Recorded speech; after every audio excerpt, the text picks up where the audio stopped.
So take a look at this picture here. This picture is a picture of comedian Celeste Barber, who is next to Kendall Jenner. And this comedian does an excellent job of like mocking some of the obnoxious different photos that models or actresses have to take.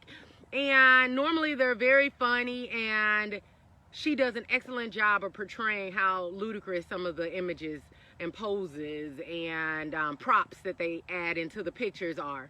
However, with this particular before and after, if you go and look in her comments, you'll see a lot of people who are downing Kendall Jenner and saying that basically her body is bad and Celeste's body is really good, and Celeste's body looks better, and Celeste's body is amazing.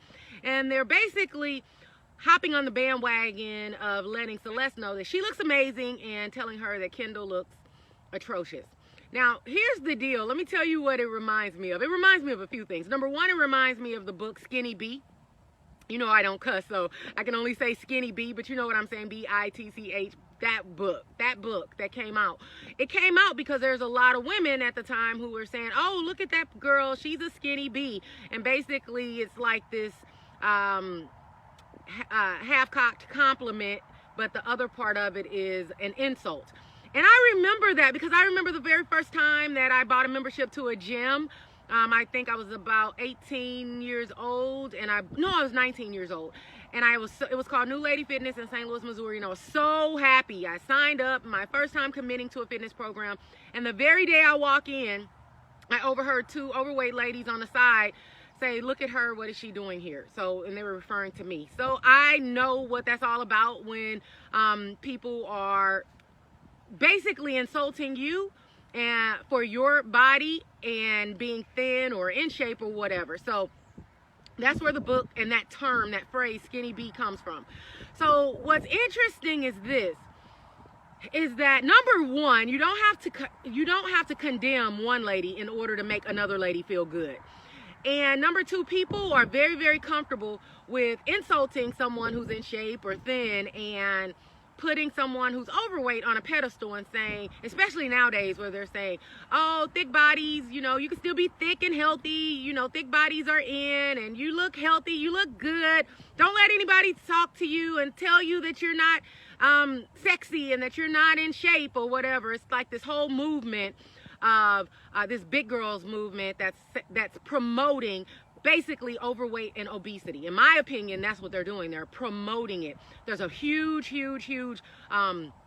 dollar market for that as well. So there's people who on the back end making lots of money on it, whether they're selling plus size clothing or all types of things that's catering to that demographic. So it's a huge market right now.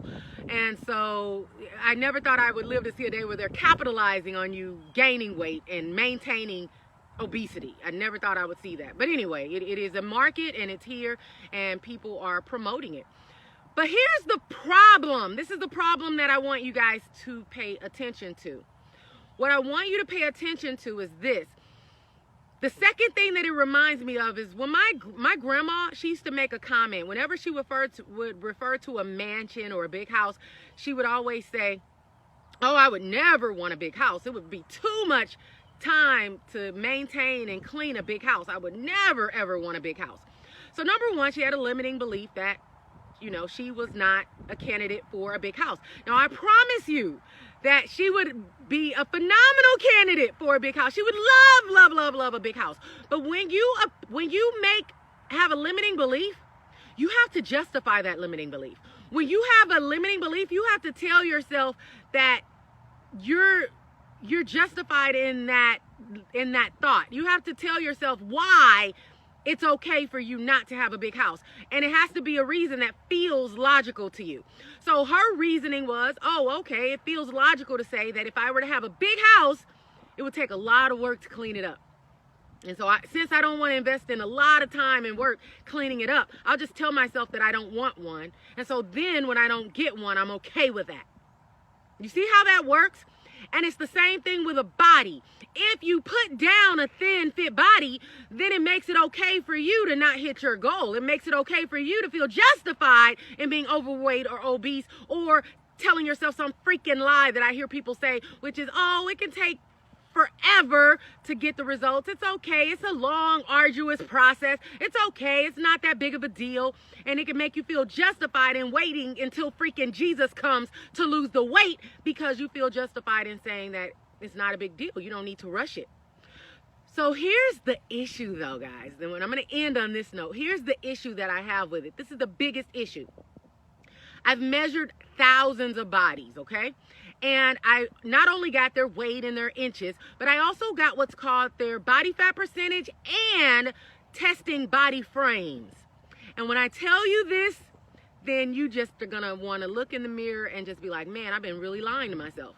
I'm going to tell you something, okay? Come in, come closer, come closer, come closer. No, a little bit closer. 80% of women, 80% of women are a small body frame. Ha! Who'da thunk it? 80% of women are a small body frame. 15 to 20% of those women are medium body frame. It's a very, very small percent that's considered a large body frame. So if you've been told you're big bone, chances are that's a lie, and you've rested in that lie as a truth for you. Because if you believe something is a truth for you, it will be a truth for you. And it would be hard for you to overcome that, because you literally have ingrained it in your brain that that is your truth, that is your reality. So 80% of you all are small body frame. So 80% of you all that are walking around saying skinny B, 80% of you all that would look at that image and say, I resonate with that person on the right. I resonate with that person that's overweight. Because think about it. You're looking at that. The brain loves familiarity. The brain loves something that's familiar. You are drawn to things that are familiar. So if you're drawn to the body on the right, it is because you feel comfortable in that, because that image is closest to your body that you are right now. So you feel comfortable in that. But did you know that that body is more than likely, because I can tell her body frame just by looking now. I only need to see your elbow and I can tell your body frame.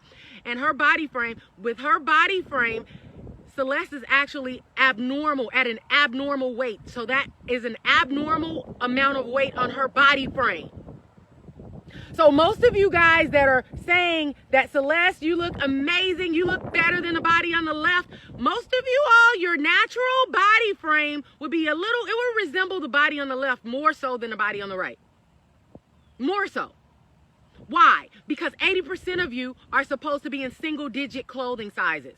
Single digits. Hello? 0, 2, 4, 6, 8. Not 10 and above. 80% of you are supposed to be in single-digit body frame. And it's very easy to get in single-digit body frame. I've worked with lots of bodies, and it's very easy to do it. It's a very simple process. I actually call it a 4-part brain activation system, but it's very simple to do. Within 30 days, you should be on target to seeing your body look closer to the person on that left than that one on the right. 30 days. 30 days. Right now, if you were to see two squirrels, and you saw, most people know what a squirrel look like, because all of their body frames are similar. All of their sizes are similar. Very, very, very similar. And it's the way it's supposed to be with humans as well. But because we have jacked up our bodies and our minds with toxicity, whether it's toxic foods, toxic thoughts, toxic lifestyles, therefore we have all these abnormalities and abnormal bodies that people are calling average and normal because of the fact that they see them so commonly now. But you see a squirrel and you know right now, you can, in your mind, you can have an image of what a squirrel looks like. So if you saw a squirrel that were 3, 4, 5 times bigger than that, you would look at that squirrel and you would immediately say that squirrel is abnormal. That's an abnormal size for a squirrel. Because you would know that that is not what a healthy size for a squirrel should be. You would know that that's not a healthy size for a squirrel immediately. You wouldn't question it. You wouldn't say, oh, have sympathy for that overweight squirrel. You know, he tried. It's going to take a while, but you can get back to your normal size, Mr. Squirrel. But in the meantime, love your body, squirrel.